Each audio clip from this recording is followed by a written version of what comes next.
Welcome to the future, where the glass is half full and you'll need new glasses, where you'll be jumping from conclusions. The past is annulled, and a new future is born. Never before in history has so much meant so little to so many. AD on the radio.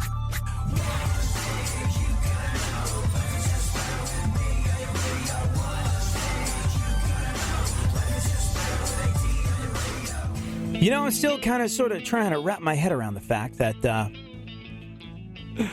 Billy Bush has caused Donald Trump more difficulty in the election process than Jeb Bush ever did. It's an interesting one. I'll turn this up a little bit, Funkhauser. If you had to ask me what my favorite Red Hot Chili Peppers song was, I might say this one. And you know what's really interesting about it? Now, turn it up. All right, so this is kind of out there stuff, but usually in a song like this, the snare drum is going to hit on 2 and 4. It's called the backbeat. 1, 2, 3, 4. But it doesn't do that. Chad Smith from the Red Hot Chili Peppers is a beast, and he's a beast at making things interesting without making them hard to understand. He's hitting the snare drum on a different note. Hear the little skip in it? Turn it up, Funkhauser.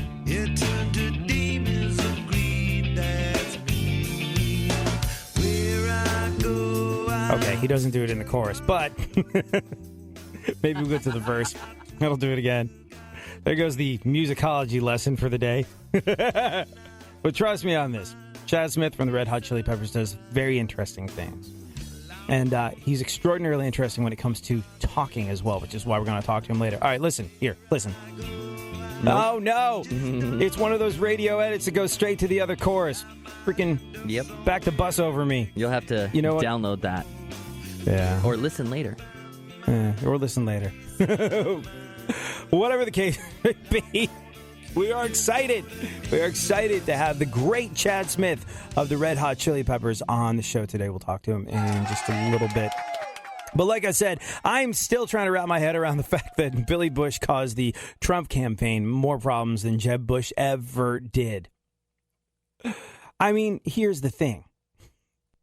She's your girl's hot as in the purple. Whoa. Yes. Whoa. Yes, the Donald has scored. Whoa. Oh, my man. Wait, you got to look at me when you get out of your set this up. That is very Will you give me the thumbs Look up? at you. You are a The thumbs up. You got to get the thumbs up. Can't be too happy. else off first? I better use some Tic Tacs just in case I start kissing her.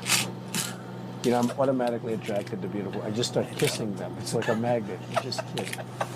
I don't even wait. And when you're a star, they let you do it. You can do anything. Whatever you want. Grab them by the you can do anything. Look at those legs. All I can see is the legs. No, it looks good. Come on, shorty. Oh, nice legs, huh? Oof, get out of the way, honey. That's good legs. All right, so here's the thing. Billy Bush, he had his career fully torpedoed by that little piece of audio there. Donald Trump, not so much. All my friends. Trump supporters and non-Trump supporters were like, ooh, this could be it. That's okay. He could be done. No. Not even close. I'm going to tell you why no sex tape, no scandal, no misogynistic talk, nothing. None of it is going to slow Trump down even a little bit. People that are voting for Trump, for the most part, are not voting for Trump. What are we talking about? Like I said, people that are voting for Trump, for the most part, are not voting for Trump. They are voting against a system that has forgotten them. Truth bomb. Trump changed the game. But only because people were ready for it to be changed. Trump was laughed out of the room the first couple times. He said, I might be president. And people were like, no, you won't. Sit down. You weird orange man, sit down. But not this time. All over this country, decent, hardworking, dutiful men and women feel forgotten, feel cheated, feel left behind. People who have honorably worked hard and paid their taxes year in and year out, only to see their hard-earned blood, sweat, and tears used to bail out fiscally elite organizations like banks and insurance companies whose greed and lack of responsibility or accountability drove this country to the financial ruin that it experienced a few years ago. They see their tax money being used to help those folks. They see their tax money being used to help people that would abuse social and welfare programs. To put it plainly, millionaires and losers both get bailed out. And here we are, stuck in the middle, like suckers, just giving handouts. We've broken our backs for people above and below us who don't care, don't appreciate, and don't realize how badly we've been bent over by Uncle Scam and his cronies. And this is why people are voting for Donald Trump. More on this next.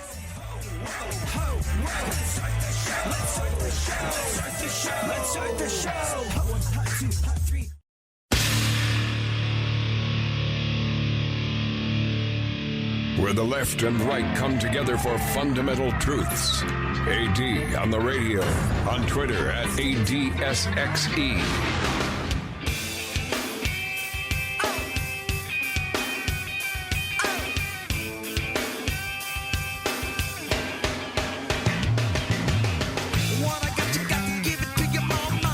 Super producer to the stars, Barry Funkhauser, has been super producing his ass off recently. A little while ago, we talked to Robert Trujillo of Metallica. We talked to Sendog of Cypress Hill. And today, we talked to Chad Smith of the Red Hot Chili Peppers.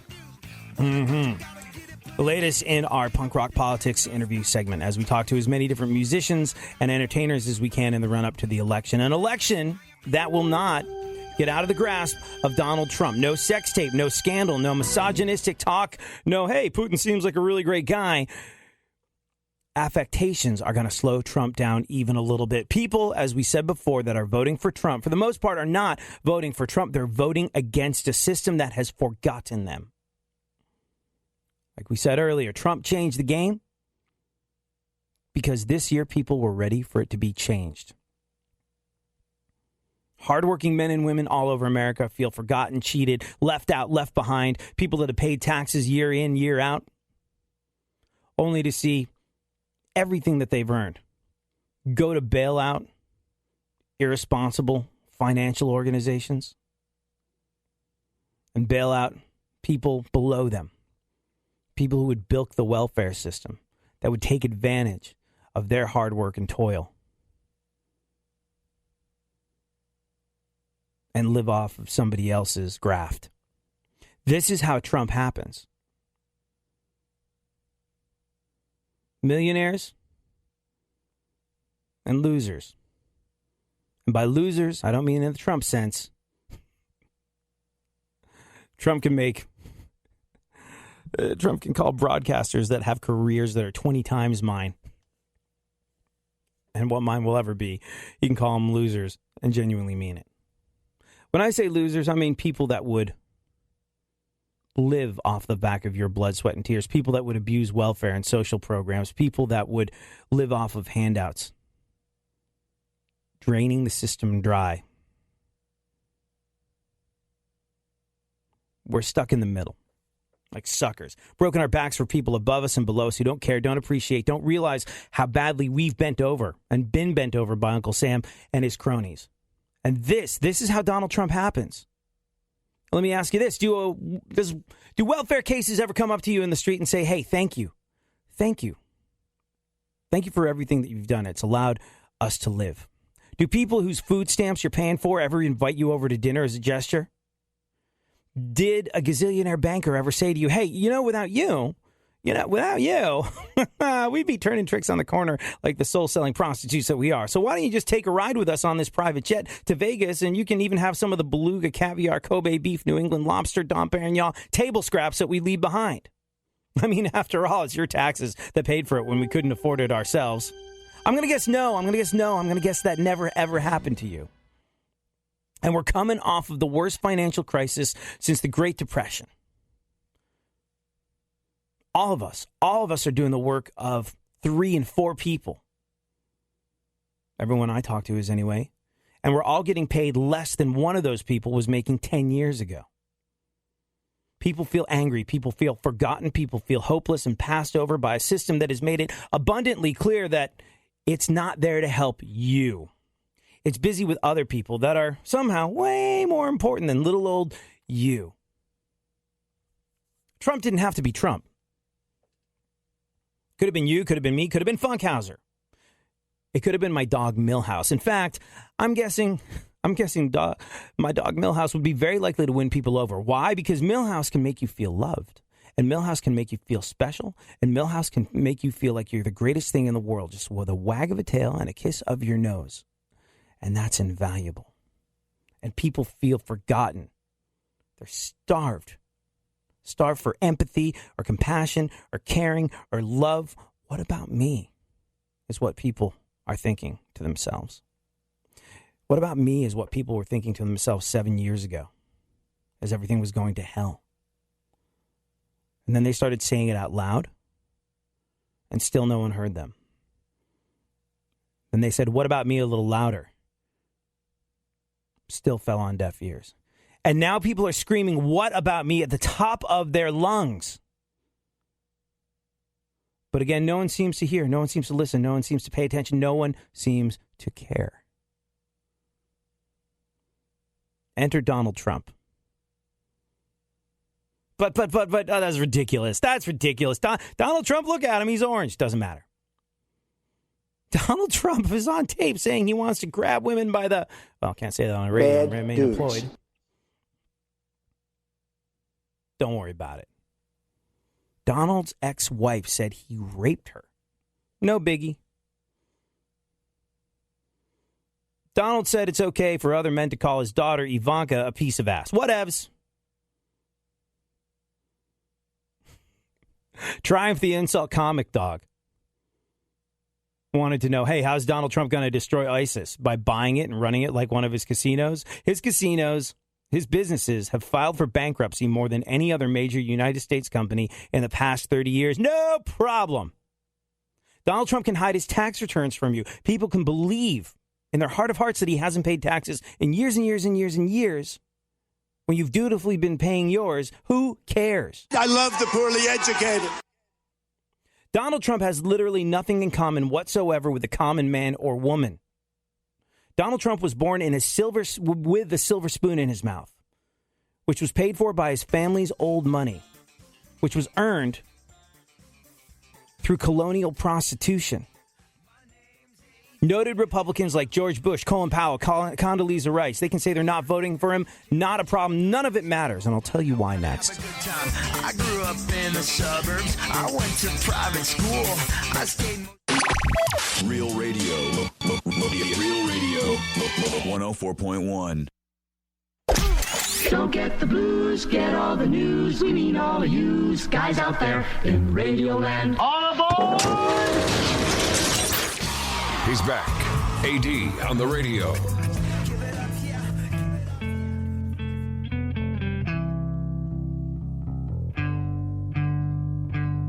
How long will I slide?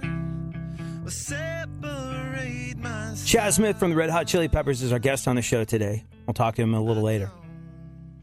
After we finish talking about Trump voters. And why none of what is happening right now matters. The man is absolutely bulletproof. To Trump voters, a vote for Trump, like we were saying, is a vote against the system that has forgotten them. It's a vote against a media that lies to them and profits off of those lies. It's a vote against the financial elite that bled them dry just a couple of short years ago. No way, it'll never happen. Donald Trump isn't presidential. Yeah, who is? Marco Rubio, Rand Paul, Ted Cruz, Jeb Bush? Where are they now?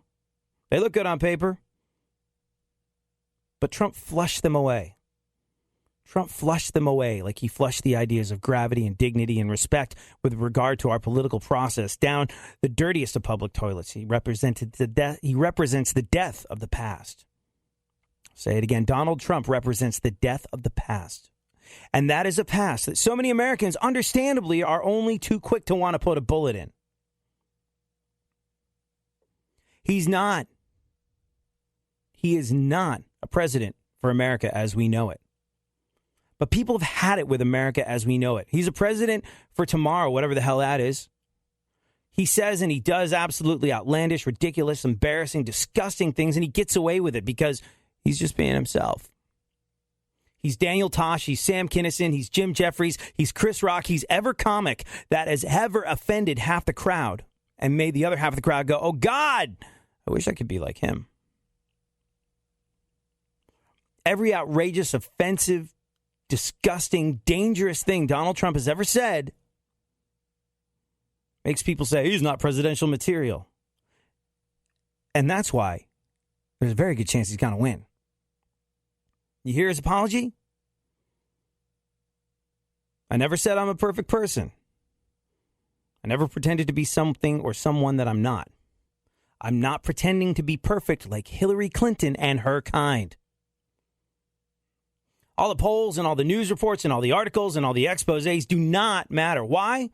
Professional punditry and political analysis have never mattered less in this country. Never. Who won the debate? Well, when you add up the awarded points in a way that's similar to Ted Cruz' Harvard-educated school of debating, you get a sum total of, doesn't matter. Hillary won. No, she didn't. Trump won. Not according to CNN. Oh, you get your news from CNN? How does that Kool-Aid taste? No, what do you get yours from Fox News? Don't you get bored of the ads for easy-to-wash Klan hoods and gas-powered crosses that mean you don't have to relight a new one every single time? People are judgmental, people are dug in, people are divided, and people are not changing their minds because of what CNN or Fox News says. None of what mattered 4 years ago matters now. He's not another politician. The thing I like about Donald Trump is he's flawed, like me. Now, let's talk about his competition. If Hillary Clinton had moral high ground, if people didn't view her as Hillary, the warmonger, Hitlery, the racist, who didn't believe in gay marriage, who was on the wrong side of multitudes of issues of trust, who didn't know what it was like to drive, that didn't live under the specter of shady real estate dealing, who didn't cry poverty while commanding massive speaking fees, who didn't seem so completely cold and callous over the loss of lives in Benghazi, at what some say is at her hand, maybe Trump's vulgarity would matter. But you know what? It doesn't. Doesn't matter. Hillary Clinton acts like she's beyond reproach, pretends to be beyond reproach. All of Trump's Rosie's a fat pig, I grab women where the hell I want to because I'm a star, Putin really makes sense sometimes, has forever been on display. Those skeletons were out of the closet before the race had even begun. And like I said, people who vote for Trump are not really voting for Trump. People who vote for Trump are very understandably, very justifiably, and in a way that if you're not voting for Trump, you should try and understand. People that are voting for Trump are voting against a system that has forgotten them.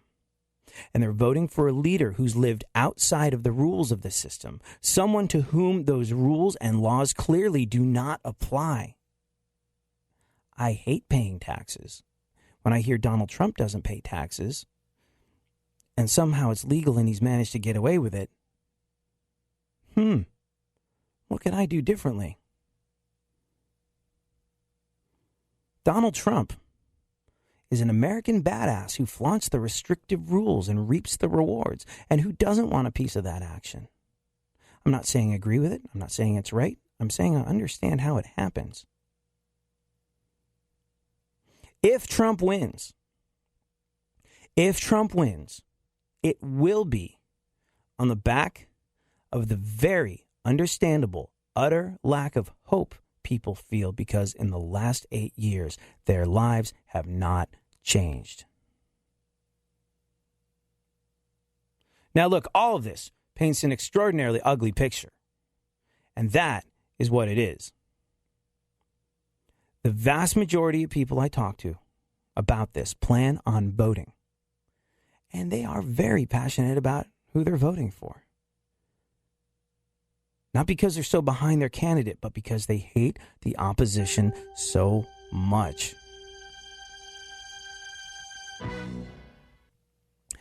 I haven't really spoken to anyone who thinks Trump or Hillary are that great or that trustworthy or really want to speak for them.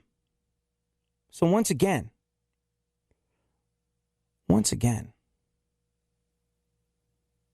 we come back to it over and over and over again on this show. Once again, it falls to you. See, understand that no matter who wins,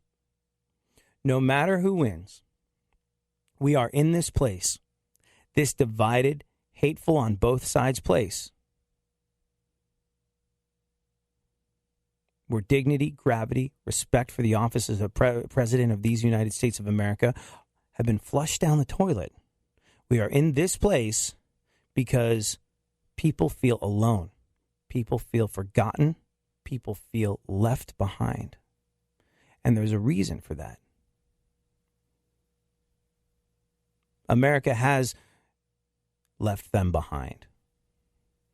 America has left the hardworking middle class behind. America has left our veterans behind.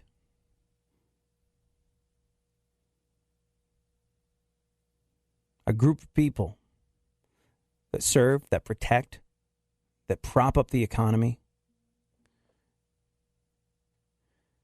that give till there's nothing left to give, and they feel alone, forgotten, unappreciated. So the best thing you can do as an American today, regardless of who you are or are not voting for, it's a small but important step. The best thing you can do as an American today is make someone know that they are not forgotten, that you appreciate them, that somebody cares.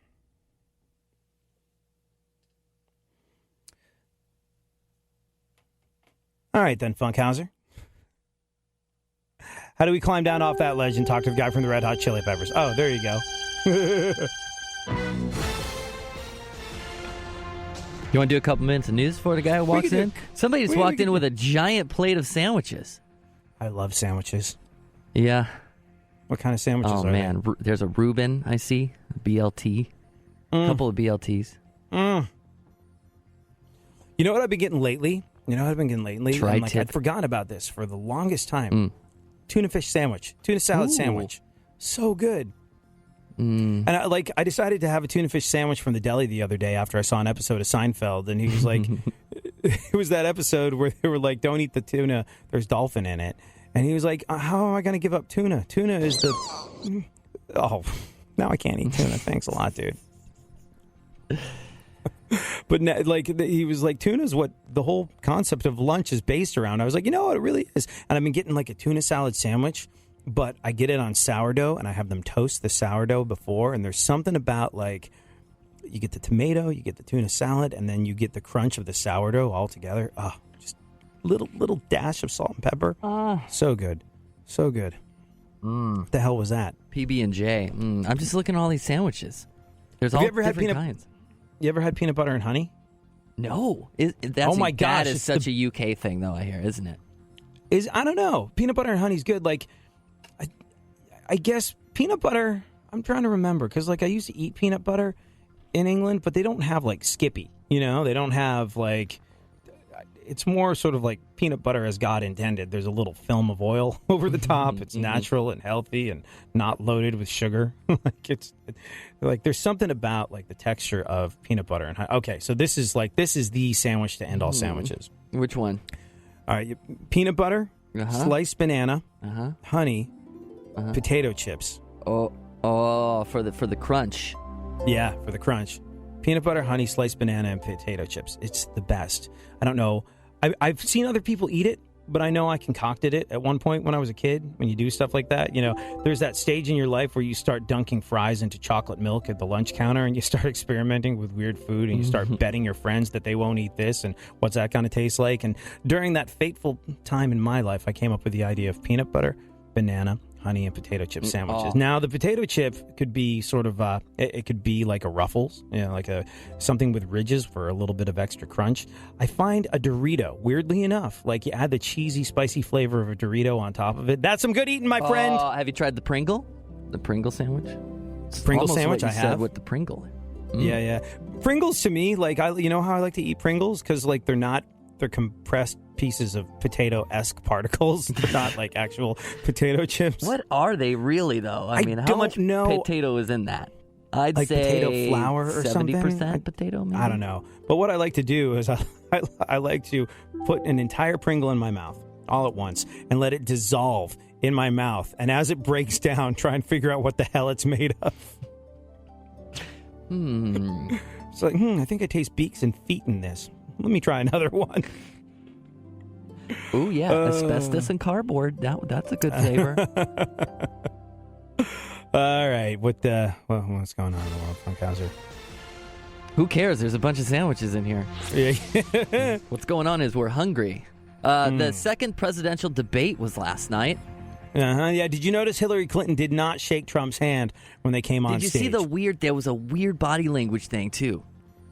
I don't know. All I know is like on the no handshaking thing, I really can't blame her, only because she didn't know what that hand had just grabbed 5 minutes earlier. After all, he is, and I quote, a star. How do I get the unedited audio from that? Somebody send that to me. That would be great to play with. I posted it on my blog. Unbleeped? Unbleeped. Oh, to Google. I mean, to your Google. blog. Yeah, to my blog. I make it easy. You can check that out on the Real Radio 104.1 website, realradio.fm. Yeah. It's, like I said, it doesn't matter. It just none of it's going to... People that actually thought that was going to slow Trump down, it's just like, do you not remember when he said he could shoot someone and his campaign wouldn't suffer? I genuinely believe he could shoot someone and his campaign wouldn't suffer at this stage in the game. Just exercising his constitutional right. I disavow, okay? Although, one thing that he has walked back was the immigration ban. He said it was going to be sort of like a very, very tough vetting process now, as opposed to an absolute ban of anybody that was Muslim coming into the country. But yeah, he did walk that one back a little bit. But you know what? Like, all politicians do that stuff. Rand Paul, a medical doctor. I keep coming back to this, probably because it bothers me so much. Rand Paul said at one point while he was raising campaign finance, well, he had the White House was a gleam in his eye. Rand Paul said, gay marriage will lead to bestiality, which is just plain old not true, and he's a medical doctor, and he knows that. But he knew that there was a certain type of knuckle-dragging husband and sister wife that believed that and would reach deep into their purses and pockets to finance his campaign. And he also knew that if he made it to the big show, if he was down to one of the nominees, he'd have to walk all that stuff back. But same thing with Trump being like, not totally an immigration ban on Muslims. We're just going to have a very, very tough vetting process.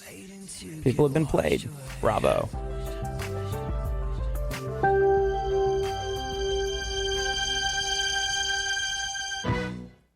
Always fair and mentally unbalanced. KPRC AM 950, Houston's more stimulating talk radio. Now, more AD on the radio.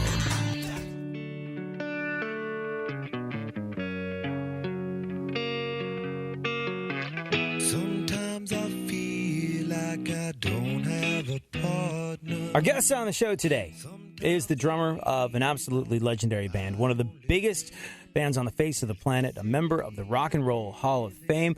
Our guest on the show today is, at least I think it is, can't really see over the enormous pile of sandwiches on that plate. Our guest on the show today is Chad Smith of the Red Hot Chili Peppers. Hi, AD. Yes, this is Chad. How are you? I'm great, man. Thank you so much for hanging out. Really, it's weird to talk to a ghost. It's a guy with a voice. Right. Think of it as the clearest phone call you've ever made. So I guess this is it. We're starting, right? We're good? Let's do it. All right. So what do you want to know? Well, what's your story? Your story is way more interesting. No, what's your story? My story, actually, honestly, is that as a kid growing up, learning how to play the drums by playing along to your records. Oh no! It's a poor thing. It'll be a I'm so sorry. It'll be a drum nerd conversation. I read every interview in Rhythm Magazine and Modern Drummer and saw all the documentaries. And actually, no, I'm not. I'm not even joking. I know the story of how you got into the band. Somebody, really? One of your friends said, "Hey, you guys need a drummer. My friend eats drums for breakfast." And you went to the audition. They said, "You brought your drums." They're like, "We see you brought your breakfast." Yeah, I'm like, what? I wasn't privy to the breakfast conversation. I was. Yeah. I know, no, you were, but I wasn't at the time. Yeah. Well, wow. Well, let's talk drums then. That would be good. What kind of drums you got? I had a couple of Pearl kits. I switched from Pearl after 30 years. Yeah? 2? I switched to DW. And how do you feel about that? Probably good because you made the switch, right? Yeah, absolutely. I just time for change. New. Nothing against Pearl. They were great to me and for many, many years, but I just felt it was time to, time for something else, time for something different. And they obviously make really good stuff, and their factory where they make all their drums is literally a 30-minute drive from me in Malibu. So see, there you go. Yeah. Speaking of all things new, what is yes. it? What is there it you like? Go. Nice segue. See what I did there? You're like a pro. Look here, we could talk about drums for the next 10 minutes and alienate 95% of the audience, and to the other 5, we'd be gods. But I got a job to do here. Help me out. So, okay. Speaking of all things new, smooth segue. When the Red Hot Chili Peppers start thinking and talking about and playing in the run up to making a new album, what's that like? How does that go? It goes. Okay, we've toured for like 2.5 years. Mm-hmm. Let's all kind of just chill out for a little while and enjoy our families and whatever else we want to do. And then, that's usually a couple months. Mm-hmm. And then, let's get together in a room and jam like we always do. Yeah. And then see if that comes to anybody got any ideas through that. And then often other guys in the group that play the melodic instruments will come in with their parts and say, I got this idea about this. What do you think of that? Never finished songs, but just little ideas, little seeds, little kernels that if you put them in the popper with the other guys in the band, they'll pop into popcorn. And the good, and hopefully those are the ones that we end up working on that we turn into songs and yeah, that's kind of what we do and have done for many years. And now we did that again and have wrote a bunch of songs. Mm-hmm. And we're thinking about, well, who's going to produce our record? And we thought, I think maybe it's time for a change. And we love Rick Rubin, and he's our buddy, and he's a great producer, and he's, it's nothing of no other reason other than we wanted to just, switch it up and try working with someone else that would challenge us and make us grow and change as artists and as a band and as people. And lo and behold, Mr. Mouse, a.k.a. Brian Burton, I'm going to switch it around this time. Danger Mouse. He came to the table and really brought us a new, interesting recipes to try to come up with our favorite dishes and ways to cook it. And that really helped us grow and come up with the songs. So we wrote a whole nother batch of songs with him, working in his studio in Hollywood, and it was really exciting. And I'm glad that he did because we ended up having quite a few songs that way, and then about half the other way from a normal way that we do them. We work on them and write them together, and then just play them, and we played them all. Yeah, but it seems like you guys are such like an organic, heart-driven, passionate band. So is it instinctive? I mean, it does start with you just going into a room and playing some music. Did you ever sort of like go, hey, we're trying something new, we're working with a new guy, we want to make this kind of record? Or does it all start with you actually physically playing music? You're right. It's all organic. It's not thought out. We've never been that band. We've never tried to do something to be like this or we've always just try to be as true and honest to ourselves as musicians and as people and as a band as we can and always be in that moment as best you can. So we influenced by things and music and art and walking down the street and little kids and anything, the candle in this room or whatever it is, of course, and that all goes into what comes out. but it's all real, and that's where it starts from. And I think any good art comes from that honesty and that raw, genuine passion for what you love, and then it's like, make a good song. Yeah. At the end of the day, the song's got to be good. Yeah. We get jammed for hours, which we do. Uh-huh. And, often it's like, oh, that was like, okay, that was okay. And other times you're like, wow, man, that was mind-blowing. Let's at the 6-minute mark, maybe we could make something out of that, because that was just like crazy. So you have to be open to be able to be in that space. To you have to be in the moment and be open to anything. And I feel that we are, most of the time, not all the time, but, and that's what makes good music. To me, that's the music I want to hear, Yeah. We will continue to jam verbally with Chad Smith of the Red Hot Chili Peppers when we get back. Thank you so much for joining us, Chad.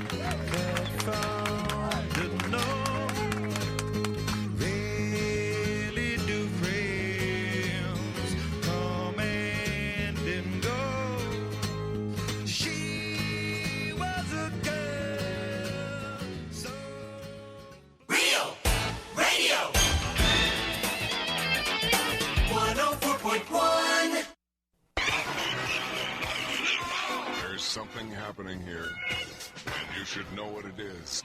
The Dumbing Up of America. Now, more AD on the radio.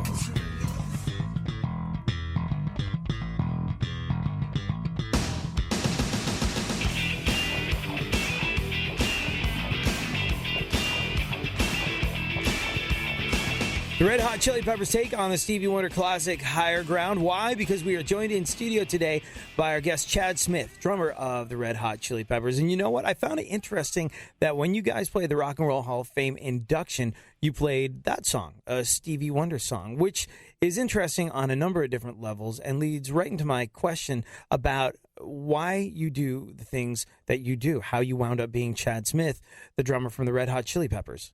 If you had to pick one, maybe it was a record, maybe it was going to a show, maybe it was seeing a band play on TV. If you had to pick one experience that happened in your life that made you go, this is it, I have to do music, what would that be? Well, I've been playing since I was 7 years old, so that was a long time ago, and off a very young lad. I didn't have I was a little late for the whole Ed Sullivan, television thing that I hear a lot of musicians that are a little bit older than me, but I was really into, when I was about 13 years old, I was really into the band Kiss. Sure. Not that, Kiss's musicality is up there with, Bach and Led Zeppelin, but I was really attracted to the spectacle of the Kiss live thing, the fire breathing and the blood spitting and the drum risers that went up, 20 feet in the air and the confetti bombs. Just that part of it, I bought it. I was in hook, line, and sinker. So I had, I was the kid with the pictures all over the wall in your bedroom. So I saw them, was my second concert at Cobo Arena in Detroit, Michigan on May 16th, Wow. 1975. Really stayed with you. And I was sitting in the 12th row and on the aisle, because back then you could write into the box office. It wasn't a Ticketmaster or any of that sort of stuff. Mom wrote you a check and you sent it to the Cobo Arena box office. And with my mom's check for, I think it was like a total at see tickets for $7.50 back then. So whatever it was, $40. And I wrote, "Dear Mrs. Ticket Lady person, this is my first concert. I would really like to sit on the 10th row on the aisle. Thank you. Kiss is my favorite band, blah, blah, blah, blah, blah." Sure enough, when it came back, 12th row, center on the aisle. Did she write you a letter? She didn't write me a letter. Well, but you got the tickets. Good enough. I got the tickets. And that concert changed my life. See? And I was just like, oh my God, this is the greatest thing that ever happened to me. But at that point, I'm like, I want and must do what these guys are doing. I thought it was the greatest thing ever. Well, yeah, in retrospect, as time changes, but an impressionable 13-year-old teenage boy, first year being a teenager, barely a teenager in Detroit, Michigan. That was it. Well, I have to say that your records and your playing, one of the best things that ever happened to me. So I guess by proxy, we have Kiss to thank for that. Peter Criss. Not even kidding. Peter Criss and the whatever, the elevating drum riser. Yeah, And it's so funny because I hate being on a riser now. It's like I always want to be eye level with the guys in the band. And I'm not really into smoke bombs. But you're the opposite of that. I saw you guys play the Brixton Academy when I was a kid in London, and I remember you coming out and tuning your own drums before the show, which is the exact opposite of getting up on a riser with smoke bombs going off. You're very low key by comparison. Yeah. Well, that's things change, but like I say, back then, man, that was really something. Chad Smith from the Red Hot Chili Peppers. I know you're on a tight schedule. I don't want to take any more of your time. Right. But ask me another question. Oh, really? Sweet. What do you want to know? All right, I'll deal with the flack from the record label later. I do have a question. Yeah. Oh, good. You, in the documentary about making the Blood, Sugar, Sex, Magic album, there's a scene where you're listening to Dazed and Confused by Led Zeppelin and air drumming to John Bonham's Fills. Cut to Breaking the Girl, which I never would have put those two songs together, but when you put them back to back in that way, you go, oh, wow, John Bonham completely informed what was happening on Breaking the Girl. Were there any records you were listening to in the run-up to making this album? Well, I have to correct you. Oh? Well, no, I get it. I get what you're saying. There was some creative editing. We were watching. I think I remember we were sitting on the couch with Rick Rubin. Yes, yeah. And we were watching he had a bunch of old bootlegs, and they were so great. And we were watching Zeppelin, but Breaking the Girl, the drums from that, I stole that from Manic Depression, Mitch Mitchell. Oh, see? Does that make sense? Well, you know what? That's the beat. Down, down, down, down, down, down, down, down, down, down, down. That's what it was. Well, I mean, you would know. And my engineer in here is like nodding his head. He's going, yep. That's one. But not to say that John Bonham is obviously a huge drumming influence in Led Zeppelin's music and his playing for sure to this day. I mean, but were there records you were listening to as you were getting ready to make this one? This record? I have a private bet with myself of Earth, Wind, and Fire, but I could be wrong. Ooh. No. Oh. Yeah, you're going to be wrong. I'm wrong twice. No, I mean, the I have to say, being a drummer, I appreciate your questioning. The drums, there's that you haven't heard the record. There's a couple songs where the drums are sort of a traditional, more for better lack of word, rock modern drum sound, but a lot of it is tighter and kind of funky and like and more 70s Earth, Wind, and Fire-ish. Or no, for sure. I called it because he would Brian would always be like, "It sounds really good, but just don't play as hard, and I can do more with it, like with the room mics and so you hit the cymbals too hard and it washes everything out. So can you just do that but play quieter, but still with the intensity?" Which is really challenging for me. I get bashed all day, and that's more natural to me. But to play it controlled and and a quieter volume. It was something different for me, but it worked because it made me kind of play in a different way too, which was really great. But I would put tape on them, and a couple songs actually had towels, and I called it the drum sound. I was doing the full Henley, as in Don Henley. Oh yeah, and the Eagles drum sound. Yeah. But it was. I'm not so concerned about the drums have to be, these big, huge, rock drums or whatever. It's just I've been doing this a long time and been fortunate to make lots of records. And to me, it's just really serving the song. What's going to make the song sound the best? And often it's not, you know, hey, I'm a drummer. I want the drums to be super loud. Those are the Blood Sugars. Like, oh, that's my favorite drum sound. The drums are huge. They are huge. But that worked for those songs. Yeah. For these, there's some that do, and then there's other ones where it's not as musical. It wouldn't sound right if it had these big bombastic drums. So I have to give Brian a lot of credit for having that vision of like, here's what's going to work on this. This is going to, you know, this is going to fit and be more musical and make the song better. And I'm like, I'm in. Well, let's do it. I did notice that when I first listened to Dark Necessities. I was like, this is a different drum sound than has been on the other Chili Peppers records. But I love it because no matter what you guys do, no matter which twists and turns you take, you always sound like a bunch of guys in a room playing music. It always feels real. Oh, well, that's great. Thank you. Yeah, we are a bunch of guys playing in a room. That's what we do. It's amazing. Millions of records, millions of fans, stadiums full of adoring crowds. Yet it really just comes down to four guys hanging out in a room playing music, and that's where it all comes from.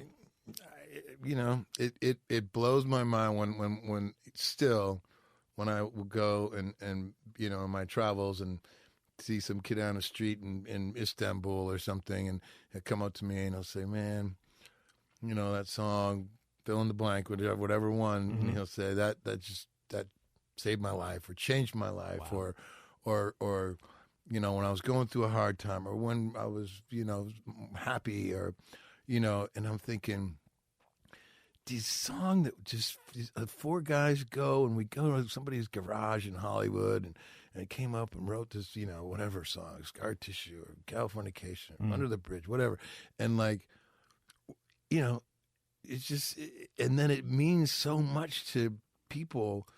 It's really powerful, man. Like you don't think about it at the time. You're just trying to come up with a jam that sounds good to you. You know, like there's nothing like, oh, we're gonna write this song. It's gonna change people's lives. You know, we never think like that on any level.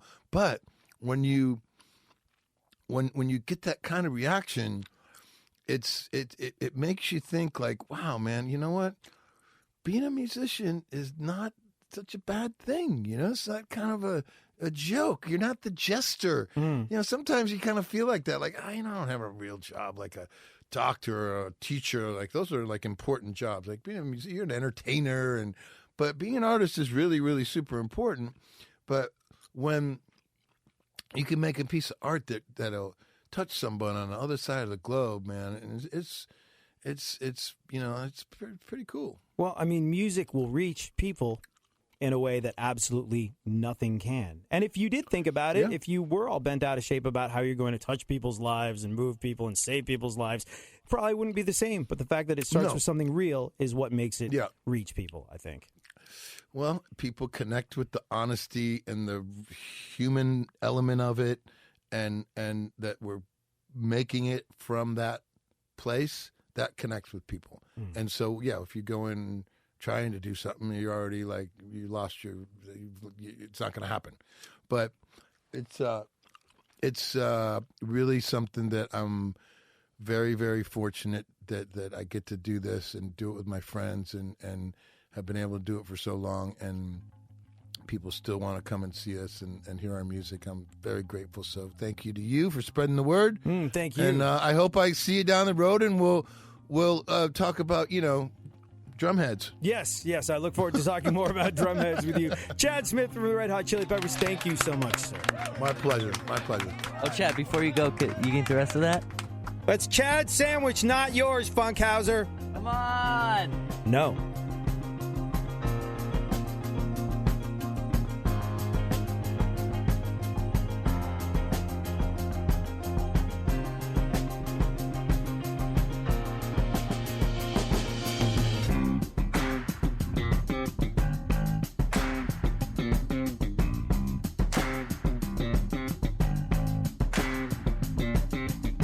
Coming out